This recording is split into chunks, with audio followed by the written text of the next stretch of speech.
Hey everyone, and welcome back for another deep dive. This time we're traveling back to 1791, Ooh, to a moment that really shook up the brand new United States. okay. It's called St. Clair's Defeat. I've heard of this one. Yeah, and I know what you might be thinking. Another history lesson. Yeah, exactly. But stick with me on this one. Okay. This isn't just some boring old battle. Right. It actually turns a lot of what we think we know about colonial warfare upside down. Interesting. Yeah, so we've got a ton of sources here, like firsthand accounts, Wow. military records, even some historical analysis. Really? Yeah, and to help us dig through it all, I've got an expert in this period with me today. Well, thanks for having me. So what's so interesting about this event Yeah. that it challenges this idea of Oh. American expansion being this unstoppable force? So, what's really fascinating about this event is that it challenges that narrative we always hear Yeah. about American expansion. Yeah. This idea that they were this unstoppable force with superior technology. But St. Clair's defeat shows us a much more complex picture. Okay. One that really highlights the strategic brilliance of the Indigenous American Coalition. Yeah. I mean, they orchestrated this incredible victory. So let's set the scene a little bit. Hmm. It's the 1790s America. Hmm. Is this new nation just trying to figure itself out? Yeah. What was driving this big push westward? It all boils down to one word: land. Okay. Land was seen as the key to everything: power, prosperity, even freedom. Mhm. This whole idea of an empire of liberty. Right. It was deeply ingrained in the American mindset, Okay. and it fueled this relentless drive to expand westward. But it wasn't empty land out west, right? No, not at all. Okay. The lands the United States was so eager to claim were already home to a ton of Native American nations. Right. And they definitely weren't just going to step aside and Yeah. let their homelands be taken. So you have this collision course, Uh-huh. a young nation hungry for land, Right.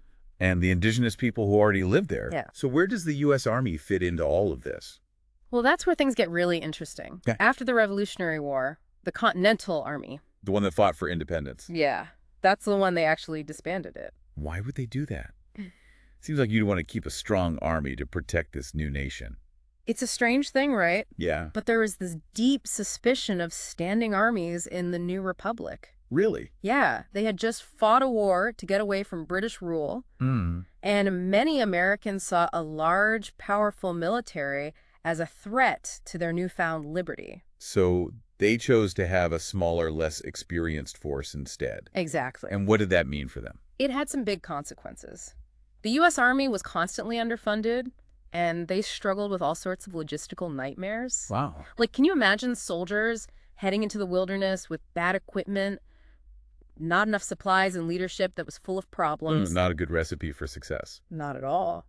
That's a huge contrast to what we usually think of when we imagine this colonial military force. I know, right? Yeah. And that difference is really at the heart of what makes St. Clair's defeat so important. Yeah, okay. It really shatters that myth of inherent American military superiority. Especially against indigenous opponents. Exactly. Okay, so we've got this struggling U.S. Army going into a conflict they're totally unprepared for. Yeah. But what about the other side of this? Right. How did the Native American nations see this whole westward expansion thing? For them, it wasn't about some abstract idea of empire or manifest destiny like it was for the Americans. Right. This was about survival, Wow. the defense of their homelands. So how did they respond? They did something that's often ignored in the traditional stories we hear about this time period. Oh? They formed a powerful alliance between multiple tribes, Right. nations like the Miami Shawnee and Delaware, who were often seen as rivals. Right. They actually came together because they recognized that this common enemy, the United States, threatened all of them. So it wasn't just a bunch of separate tribes fighting on their own? No, not at all. Okay. This was a coordinated and strategic response to a shared threat. And it sounds like it was effective. It was incredibly effective. Wow. Leaders like Little Turtle and Blue Jacket, I've heard those names. they weren't just names. They were brilliant military strategists. Okay. They understood the terrain, they knew the enemy's weaknesses, and they knew how to use coordinated action to their advantage. This really changes how we usually think about Native Americans during this period. It does, doesn't it? Yeah. We often hear about them as undisciplined savages who are just overwhelmed by European technology. Right. But St. Clair's defeat shows just how wrong that is. So they weren't just outmatched, they actually outmaneuvered and outfought a larger and supposedly more technologically advanced force. Exactly. Okay, I'm hooked. Good. We've got this ill-prepared U.S. Army going up against this powerful and coordinated indigenous force. It's a recipe for disaster. I can't wait to hear what happens next, but maybe we should take a quick break and come back to dive into the battle itself. Sounds good to me. All right, so we left off with this struggling U.S. Army heading into unfamiliar territory against a really tough indigenous force. Right. And on November 4th, 1791, they finally clashed near the Wabash River in what's now Ohio. Okay, so help me understand the scene. What was the state of the U.S. Army at this point? Oh man, their morale was in the dumps. Really? Yeah, they were low on supplies thanks to those logistical issues we talked about. Right. Their leadership was shaky at best. Okay. And they were about to face an enemy who knew the land like the back of their hand. And an enemy who wasn't going to play by their rules. Exactly. The Native American warriors knew that going head-to-head with a bigger, better armed force would be suicide. Yeah, that makes sense. So instead, they used surprise and tactics that would really take advantage of the U.S. Army's weaknesses. So how did the battle actually play out? Well, before dawn, the Native American warriors launched a surprise attack. Wow. Can you imagine the sound of those war cries echoing through the forest as these warriors came out of the trees and fog? That must have been terrifying for the soldiers. Oh, absolutely. The militia, who were supposed to be the advance guard, were completely overwhelmed. Yeah. They were trained to fight in those traditional European-style formations, standing in lines, firing in volleys. Right. But against the guerrilla tactics of the Native American warriors, those formations were useless. So the militia was routed pretty quickly. Oh, yeah. They retreated in chaos, crashing right back into the main body of U.S. troops and just adding to the confusion. Oh, wow. And the Native American forces, they just kept pushing their advantage. Okay. They quickly surrounded the whole American encampment. Didn't the U.S. Army try those classic bayonet charges? They did. You know that image of rows of soldiers charging with their bayonets fixed? Yeah, I know exactly what you mean. Yeah. But it was a terrible tactic in this kind of situation. Oh, really? Yeah, those charges might work in open fields against armies that fight the same way. Okay. But in a dense forest against warriors who are super mobile, they were basically suicide missions. So it was a complete clash of military style. Exactly.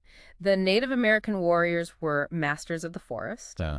They used trees and the terrain for cover.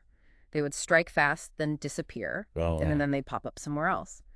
They specifically targeted the U.S. Army's officers and artillery crews.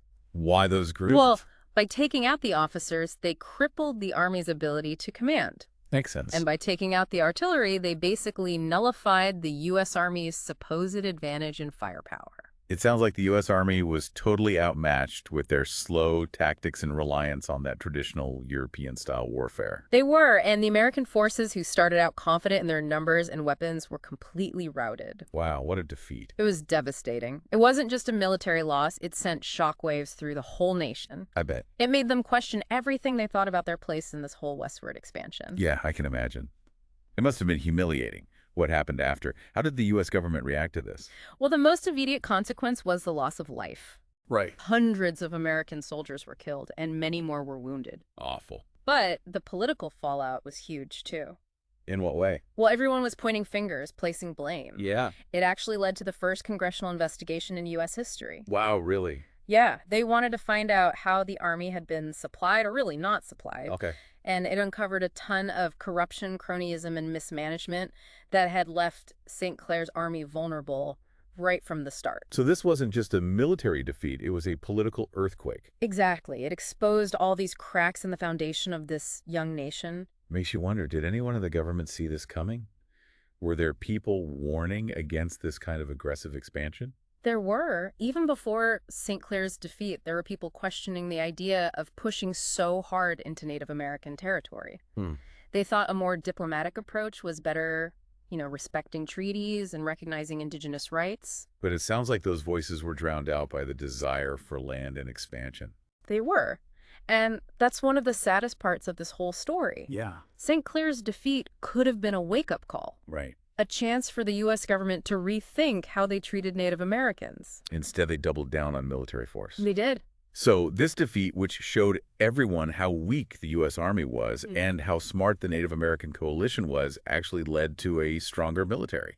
In a way, yes. Yeah. The defeat made them want a bigger, more professional standing army, Okay. one that was better equipped and trained to fight in the wilderness. But wasn't that just more of the same? What do you mean? Well, more military force, more aggression, instead of trying to be more thoughtful and humane. That's a great point. It's a question historians still debate today. Hmm. St. Clair's defeat is a story of missed opportunities, of lessons not learned. Right. It reminds us that military power doesn't always mean victory, Wow. and that ignoring the complexities of a situation can have terrible consequences. This deep dive has really made me think differently about this period in American history. I'm glad to hear that. It's clear that St. Clair's defeat wasn't just some random battle. Yeah, It was a major turning point for both the U.S. and Native American nation. absolutely. I'm curious, before we finish up, what are your thoughts on the lasting legacy of this event? How does St. Clair's defeat still matter today? Yeah, it really makes you think. It feels like we've uncovered so much already. We have. I'm sure there's even more to this story. Oh, definitely. So how does St. Clair's defeat still matter today? Like, what's its legacy? That's the big question, isn't it? Yeah. This event, it wasn't just some random thing that happened in the past. Okay. It still speaks to us today in ways we might not even realize. Like what? Give me an example. Well, it makes us really confront the stories we've been told about American history. Okay. You know, those narratives about westward expansion being this triumph of civilization over savagery. Right, those classic stories. Exactly. And St. Clair's defeat, with its clear demonstration of indigenous strategic brilliance Yeah. and their military success, it forces us to re-examine those simplistic stories. So it's like a call to dig deeper. Yes. To go beyond just the surface level understanding of the past. Exactly. And it reminds us that history isn't just about dates and battles. Right. It's about people. Yeah. It's about perspectives. Uh-huh. It's about the choices that shape events. And in this case, it's about recognizing the agency and resilience of the indigenous people who were defending their homes. Absolutely. St. Clair's defeat wasn't just a defeat for the U.S. Army. Right. It was a victory for the indigenous American coalition. Yeah. It showed their courage, their strategic thinking, and their absolute determination to resist the forces trying to take away their land and their way of life. You know, it's interesting as we've been talking, I keep thinking about how this one event, this battle with no name, Right. connects to these bigger ideas of colonialism, of expansion of the clash between different cultures. That's a great observation. You're right, St. Clair's defeat isn't just some isolated incident. Yeah. It's part of a much bigger story, a story that's still unfolding today. So what can we learn from St. Clair's defeat? That's a good question. How can understanding this event help us understand the present? Well, I think it challenges us to think about the legacies of colonialism, Okay. the impact that expansion still has, Right. and how important it is to recognize and respect the rights of indigenous people. Yeah. It reminds us that the stories we tell ourselves about the past have real consequences in the present. It's also a reminder that military might doesn't always mean justice, True. and that sometimes the biggest victories belong to the people fighting to protect their homes, their families, and their way of life. Well said. Well, that's all the time we have for our deep dive into St. Clair's defeat. Wow, what a story. It's been an amazing journey back in time, It has one that's challenged what we thought we knew and given us a lot to think about. a lot to think about. And as always, we encourage you to keep learning about this. Yes, definitely. If you want to explore more, check out our producer Rafi's Linktree page at linktr.eeo/Dokistans. It's a great resource. Yeah, you'll find a ton of books, articles, and even primary source documents about St. Clair's defeat and related topics. I highly recommend it. Thanks for joining us, and until next time, keep on learning.